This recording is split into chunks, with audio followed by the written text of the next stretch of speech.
Hi everyone, welcome to my channel. In our previous lesson, we discussed the plot of the novel Devil on the Cross, as well as the characters and the roles that each character play in the novel. Today we are going to be discussing and analyzing the major themes in the novel. Please subscribe to the channel, click the notification bell so that you get notified when the video on the literary devices used in the novel is uploaded.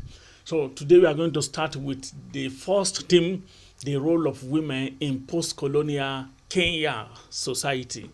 So in the novel, the author Ngugu is critical of gender inequalities in post-colonial Kenya, and through the central role of sugar girls in the context, including the heroine of the novel, Waringa herself, Ngugi shows us just how easy it is for girls to succumb to the temptation of wealth, as well as the harsh consequences of ruining one's life and even death. For instance, Waringa, the heroine of the novel, attempted to commit suicide because of the situation and the frustration she encountered during the novel. And it was a great temptation, and women were commodified. Let me use that word, commodify. It is a form of commodity where the body of the women are prized by men. And that was why Waringa has to have sexual affair with the old rich man from Ungorika. So moreover, this gender power dynamic is not just limited to sugar relationship in the text. In Waringa's tale of traveling to Nairobi for work, considers the way in which she too is sexualized and told that she should sell her body rather than find real work. Also, in many cases, that the exploitation of women in post-colonial Kenya is explicitly linked to imperialist and tourist aim. For example, the Love Hotel to be built on the land of the communal garage, and Waura's recollection of serving a foreigner as he pick up women with his mutatu boss. And also there is a gender disparity between the narrator and the subject of our tale, Waringa. So we already know through his false start that he is not the most reliable of narrators. But how can we be sure that he accurately represents Waringa, how Waringa thinks, says and does, especially in instances where she was alone, as with the devil or the rich man? So the narrator could not say everything, though he tried. So we saw that narrator on some instances portrayed the woman as commodity. But can we really believe and absolutely rely on the narrator's perspective of women in post-colonial Kenya? I will leave that for you to decide. And also, we have the theme of communalism and Marxist ideology in the novel.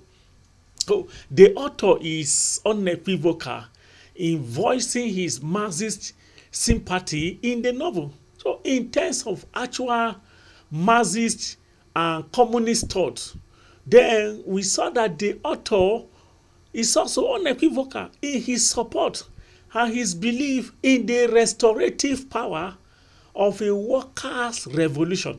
So by showing us characters like Muturi and Wangari, and by comparing them with people like Waura and Wireri Wamukurai, the author invites our sympathy with the peasants and revolutionaries who work hard for everything they have and do not prey on the property of others. So Ngugi also does this by showing us the destructive effect of neocolonialism, such as sugar relationship, murders, firing of guns, and also setting up comparison between the ultra rich and the ultra poor. So his faith in the collective and communal is also clear, even from the opening chapter, which suggests that the collective of people is as holy and powerful as God himself.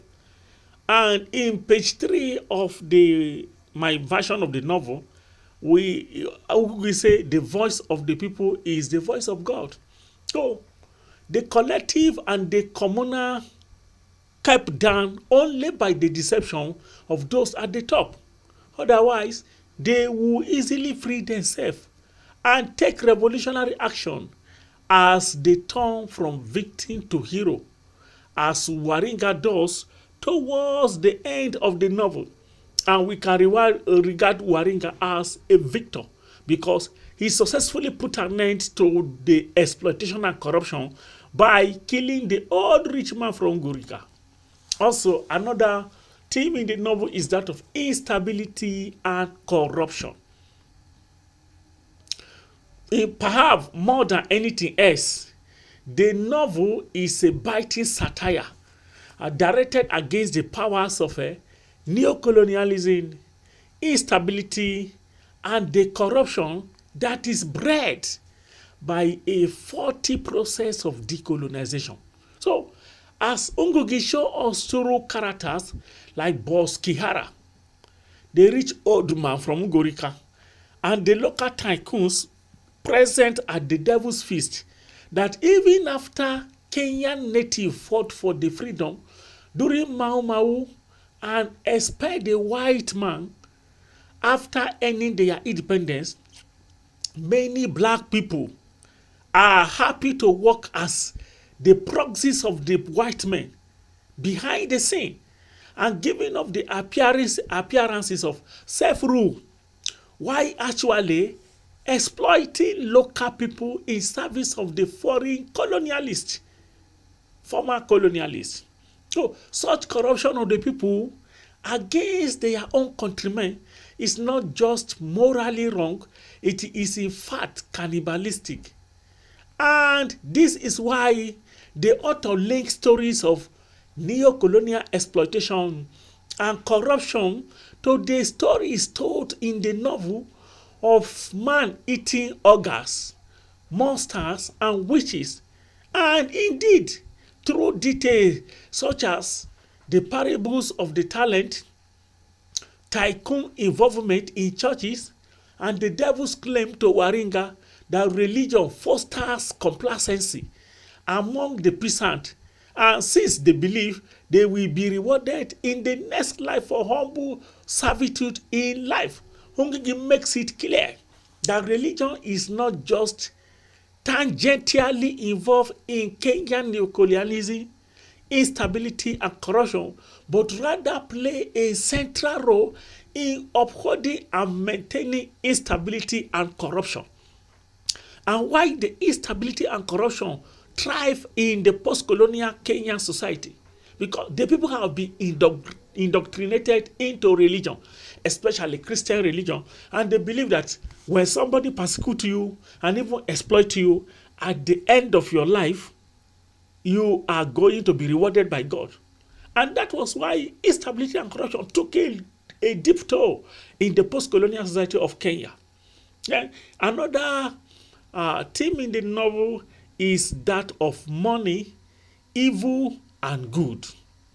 So, as is clear even from its title, Devil on the Cross is a novel heavily invested in the conflict between money, good, and evil, both on earth and in a theological context, which is we can refer to as in heaven. So, in terms of material wrong that are done on the earth, the conflict between good and evil roughly maps for Ngugi, the author, to the conflict between capitalism, bourgeois life, and communal and peasant way of life.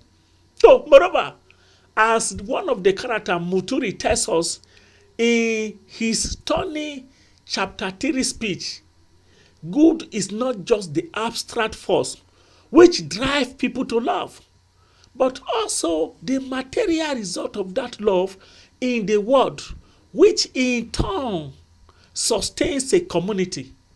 So, evil, on the other hand, is passed as that which parasitically seek to destroy what has been built by the forces of good. This emphasizes on material consequences and realities is inherent Marxist. And it also translates to the author's theological position on good, evil, and money.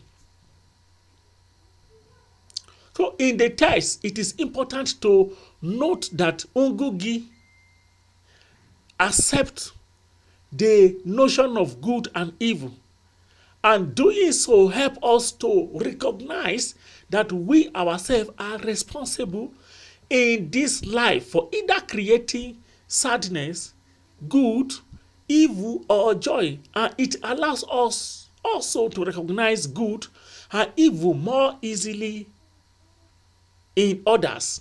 So it also allows us to see something like crucifying the devil as possible, which implies that we may have distinct and real paths towards saving ourselves from earthly pain.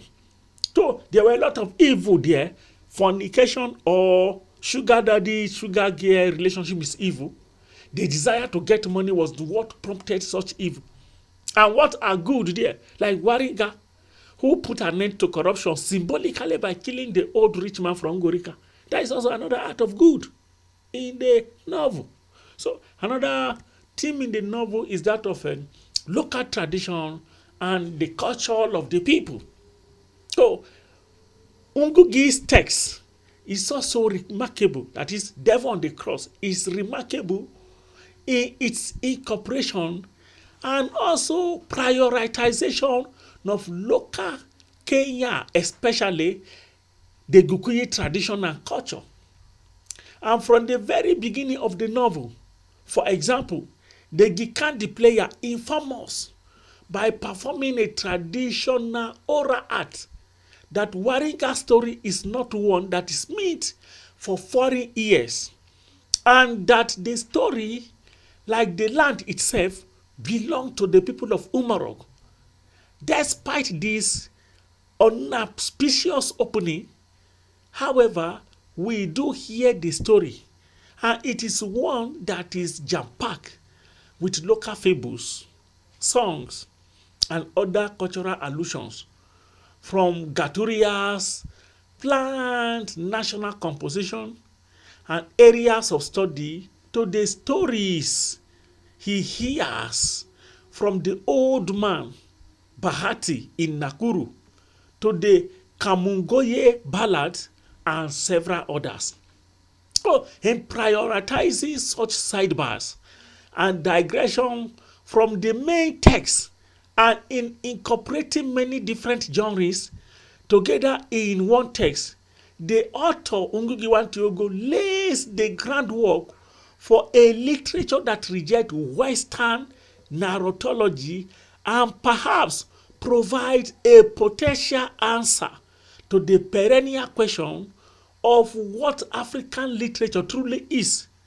Moreover, in placing such a heavy emphasis on the primacy of local life, tradition, and culture, Ngugi also is telling us that the way forward from an exploitative globalism is a return towards more local ways of life, giving more care to the neighbors that one forms a communal life with, rather than embracing the individuality or individualization brought by the Western tradition and colonialism. So the novel also is a form of advice that people should return to their tradition and culture rather than embracing the capitalist neo-colonial uh, individualism that has been bequeathed to Africa by the Western philosophy and notion of lifestyle. So these are the major four themes in the novel. We have another one like death is also a major theme in the novel because Waringa killed the rich old man from Ngorika. And then another one like sexuality or sexual escapade, which involve Waringa and the rich old man as well, when he was playing the sugar gear for the rich old man. And there are other themes in the novel. Well, I believe we are going to still do another video on the. We are going to still do another lecture on the themes in the novel. So ensure you subscribe to the channel so that you get notified. As well as we are going to do another video on the literary devices such as the narrative point of view and some other devices used in the novel. Subscribe to the channel, click the notification bell so that you get notified when the videos are uploaded. Thank you and have a great day. Okay.